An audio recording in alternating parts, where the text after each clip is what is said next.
I am going to tell you something your entire life has been designed to hide from you. The pursuit of happiness is making you weak. Yes, you heard correctly. Every comfortable philosophy, every self-help guru, every well-meaning friend who tells you to just be happy, they are all participating in your systematic diminishment. They are teaching you to become less than you are capable of being, and you thank them for it. Why? Because you have been sold a lie so pervasive, so deeply embedded in the fabric of modern existence that to question it feels like madness. The lie is this, that happiness is the highest good, that the elimination of suffering is life's ultimate goal, that a life well lived is a life of maximum pleasure and minimum pain.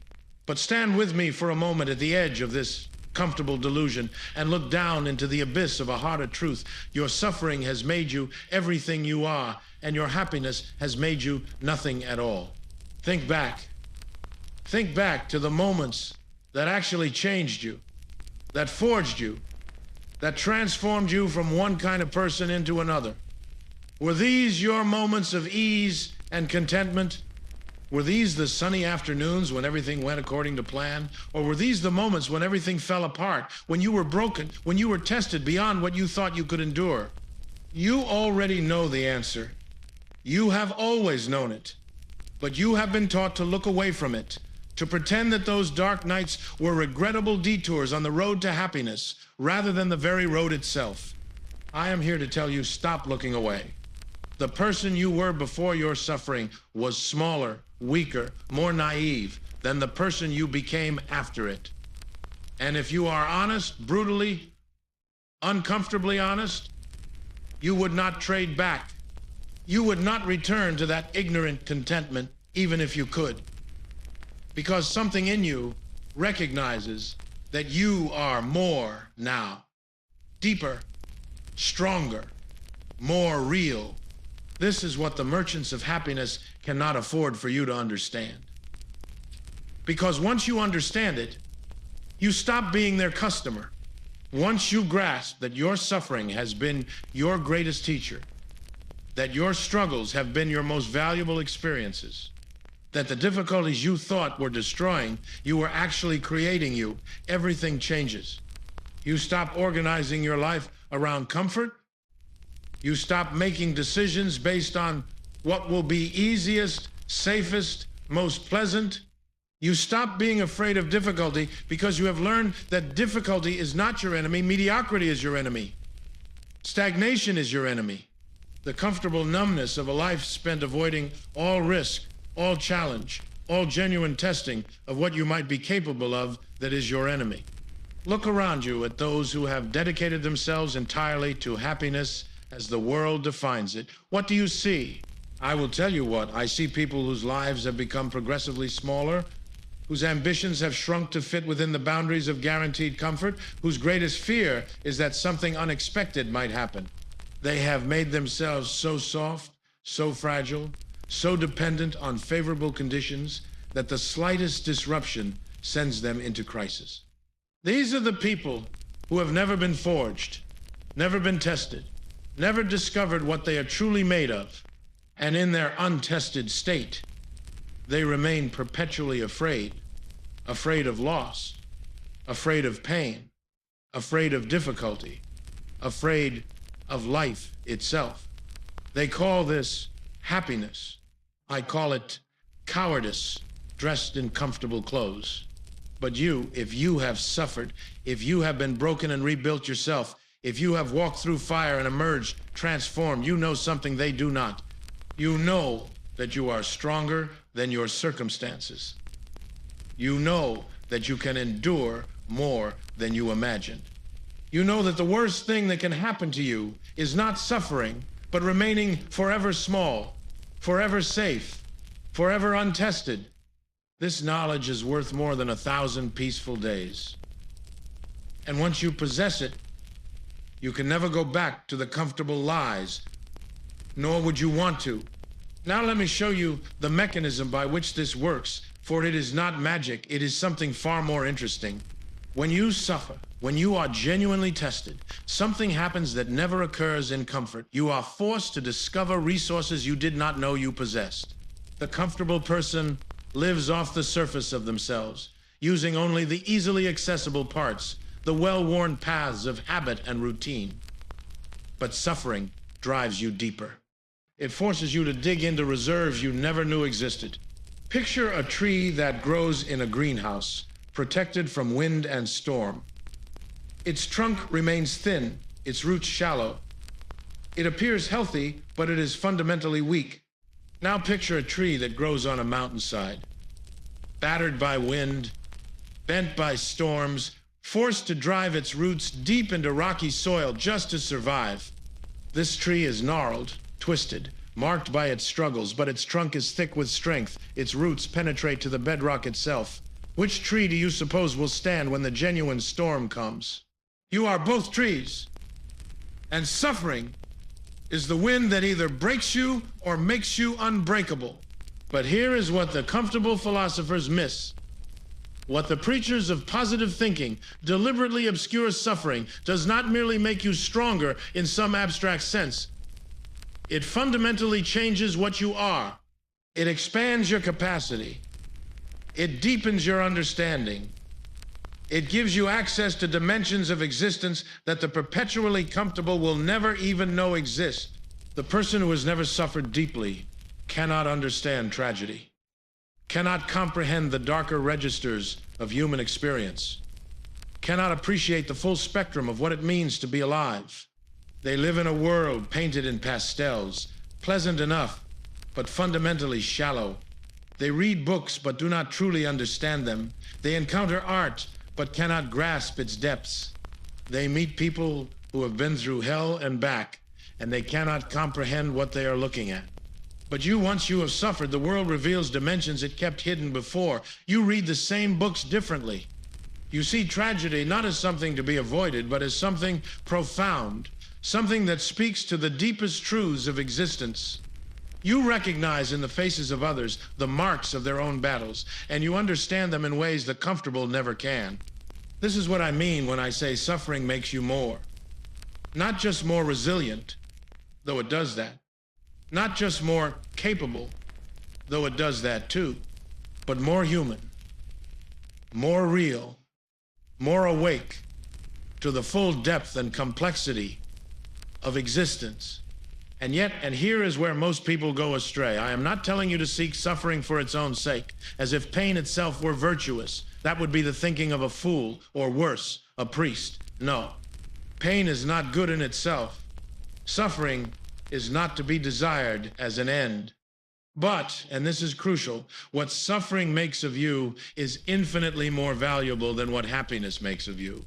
Happiness, as most people pursue it, creates nothing. It changes nothing. It deepens nothing. It is a state of pleasant stasis, of comfortable repetition. The happy person, left to their happiness, simply continues being what they already are. They circle the same small territory of their existence, content with what they know, comfortable with who they have become. But suffering demands that you change. It will not let you remain as you are. It breaks down your comfortable illusions. It shatters your easy certainties. It forces you to either grow or be destroyed. And if you choose growth, if you face your suffering with courage rather than avoidance, with creativity rather than despair, you emerge as something you could never have become through happiness alone. This is why the greatest among us have all been acquainted with suffering. Not because suffering is pleasant or desirable, but because greatness requires the kind of transformation that only suffering can catalyze. Show me a person of genuine depth, wisdom, strength, and I will show you someone who has been through hell and chosen to use that experience as raw material for their becoming. The comfortable person might be happy, but they will never be great. They will never plumb the depths of their own potential. They will never discover what they are truly capable of. They will live and die having only ever inhabited the shallow end of their own existence. Is this what you want? This safe, small, comfortable life that asks nothing of you and gives you nothing in return but the absence of pain? Or do you want something more, something harder, certainly, something that will demand everything from you? but something that will give you in return what happiness never can, the knowledge that you became what you were capable of becoming, that you did not shrink from the fire but walked through it, that you used every difficulty as a sculptor uses a chisel to carve away everything false until only your truest form remained. Let me tell you what I have observed in those who understand this truth, who have grasped that suffering is not their enemy but their forge. They move through the world differently. When crisis comes, and it always comes, they do not collapse into helplessness or rail against the injustice of it all. Instead, there is a kind of recognition in their eyes, almost a dark satisfaction. Ah, here it is, another opportunity to become more than I am. They have learned to ask a different question, not why is this happening to me? That pitiful cry of the victim, that useless complaint that changes nothing. Instead, they ask, what can this make of me? What am I being called to become through this difficulty? What weakness in me is this suffering exposing, and how can I forge that weakness into strength? Do you see the difference? One question leaves you powerless, passive, at the mercy of circumstance. The other transforms you into the active creator of your own character, using even the worst that life throws at you as raw material for your self-creation. This is not optimism. Do not confuse what I am saying with the cheap positivity of those who paste smiles over pain and pretend everything is fine. No, I am speaking of something far harder and far more real. I am speaking of the capacity to look directly at your suffering, to feel its full weight without flinching or turning away, and to say, this is terrible, this is painful, this is not what I would have chosen, but I will use it, I will transform it, I will not let it simply happen to me, I will make something of it. This is the alchemy that separates the strong from the weak, the creators from the created, those who shape their own destiny from those who are shaped by circumstance. And here is what you discover when you begin to practice this alchemy. Suffering begins to lose its power to destroy you, not because you become numb to it. Numbness is just another form of weakness, but because you have learned to metabolize it, to break it down and use it as fuel for your becoming. Pain still hurts, loss still grieves, difficulty is still difficult. But these things no longer define you. They no longer have the power to make you less than you are. Instead, impossibly, they make you more. I have watched people undergo transformations that seemed impossible. I have seen the betrayed become wise, the broken become unbreakable, the defeated become unconquerable.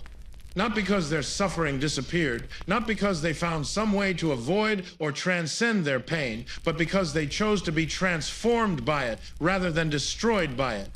And always, always when I speak with these people afterward, they say something that shocks those who have never walked this path. They say, I would not undo it. If I could go back and avoid that suffering, I would not, because the person I was before could never have become the person I am now without it. This is the secret the happy ones will never understand. This is the knowledge that can only be gained through the fire itself. You cannot learn it from books. You cannot acquire it through thinking. You must live it. You must suffer and choose transformation and emerge on the other side knowing something that fundamentally changes how you see everything. But let me warn you about something, for it is a trap that catches many who begin to understand these truths. Some, upon grasping that suffering has value, begin to romanticize it. They seek it out artificially. They create drama when none exists. They mistake self-flagellation for self-overcoming. They become addicted to the intensity of crisis and lose the capacity for joy or peace. This is not what I am teaching. This is a perversion of it. Suffering has value not in itself, but in what you make of it. The goal is not to suffer, but to become. And sometimes becoming requires joy, requires rest, requires periods of peace and consolidation. The strong person does not seek suffering, but neither do they organize their entire life around avoiding it. They simply accept that it will come. It always comes. And when it does, they will use it. There is a difference between the warrior who seeks battle for its own sake and the warrior who is simply unafraid when battle comes. Be the latter. Live your life fully. Pursue what calls to you. Create what wants to be born through you. And when suffering inevitably arrives, as it must in any life lived with intensity and purpose, face it with this knowledge: it has come not to destroy you, but to forge you into something greater than you currently are. Now I will tell you the deepest truth, the one that brings all of this into focus. Happiness, as most people conceive it, is not even a worthy goal. It is too small, too shallow, too dependent on circumstances beyond your control. It is the goal of the last man, that pitiful creature who wants only to be comfortable, safe, undisturbed. But there is something beyond happiness, something that includes both joy and suffering, triumph and tragedy, ecstasy and agony, and affirms all of it. I call it the great affirmation. I call it saying yes to life in its totality, not just to the pleasant parts. Imagine that you had to live your entire life again, exactly as you have lived it, with every joy and every suffering, every triumph and every failure, every moment of ecstasy and every moment of agony, and you had to live it not just once more, but eternally, repeating infinitely. Would you say yes? Would you affirm your life as it has been? Or would you recoil in horror? Most people would recoil. And why?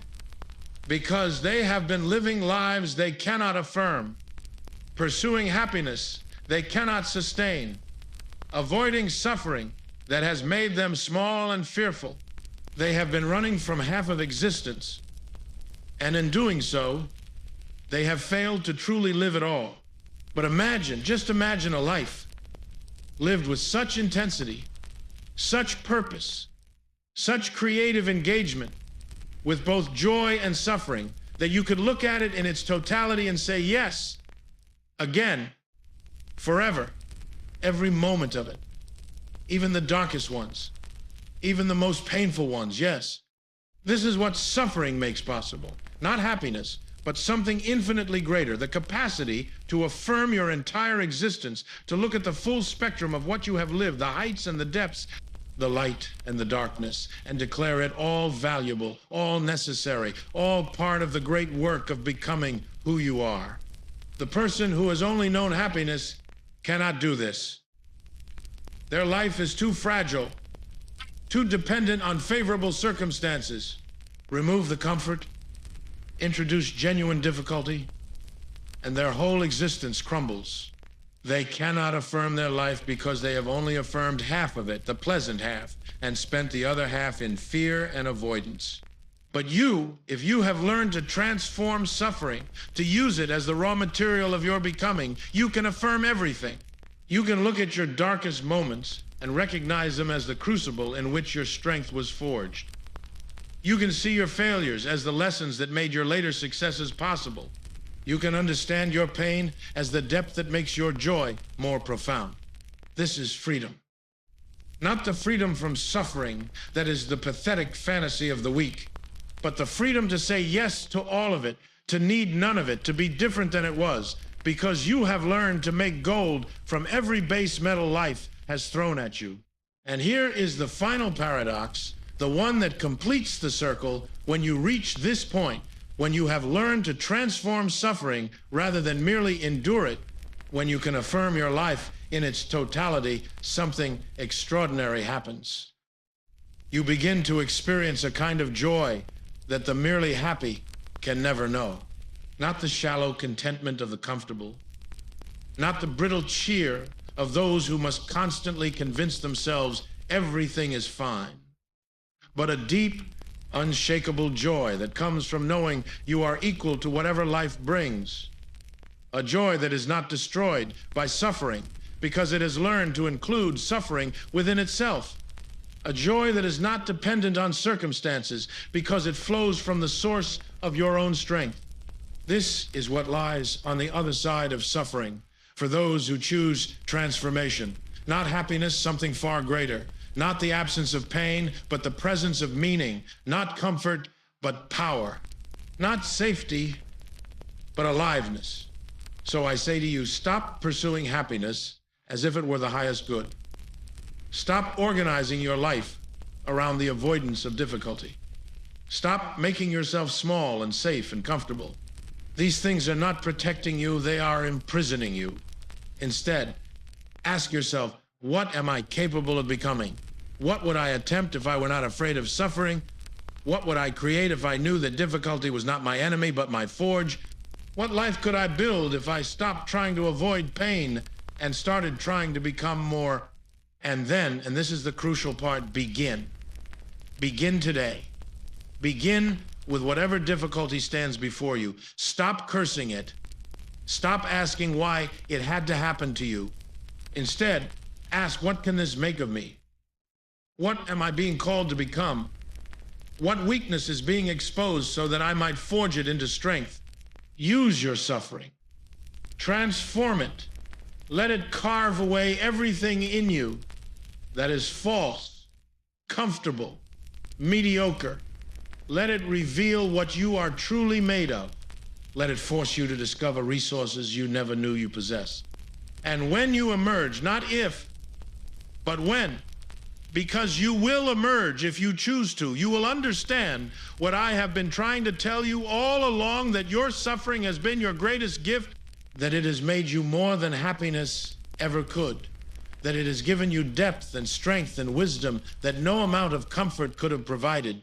You will look back at the person you were before your suffering and barely recognize them. That smaller, softer, more naive version of yourself will seem like a stranger, and you will realize that you would not go back, that you would not trade what you have become for what you were, no matter how much easier that earlier life might have been.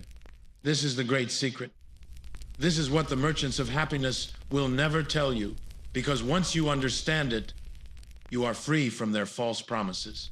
You no longer need their products, their programs, their endless strategies for avoiding discomfort.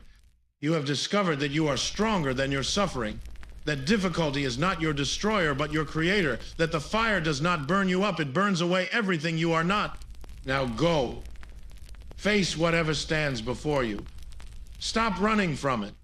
Stop trying to make it comfortable or safe or easy. Instead, ask it, what have you come to teach me? What are you here to make of me? How can I use you to become more than I currently am? And know this, on the other side of every genuine difficulty lies a version of yourself that is stronger, deeper, more capable, more real. That version is waiting for you. But you cannot reach it by avoiding the fire. You can only reach it by walking through. The choice, as always, is yours. Remain small and safe and comfortable, pursuing a happiness that makes you weak, or embrace your suffering as the forge it is and become something great. I know which path calls to you. I can see it in the fact that you have listened this far. The comfortable ones stopped listening long ago. But you sense something true in what I am saying, even if it terrifies you. You recognize that your suffering has already been trying to teach you this lesson, and you have been refusing to learn it. Stop refusing. Begin learning. Transform yourself through the very difficulties you thought were destroying you. This is not the easy path, but it is the only path to becoming what you are capable of being. And that not happiness, but becoming is what you truly want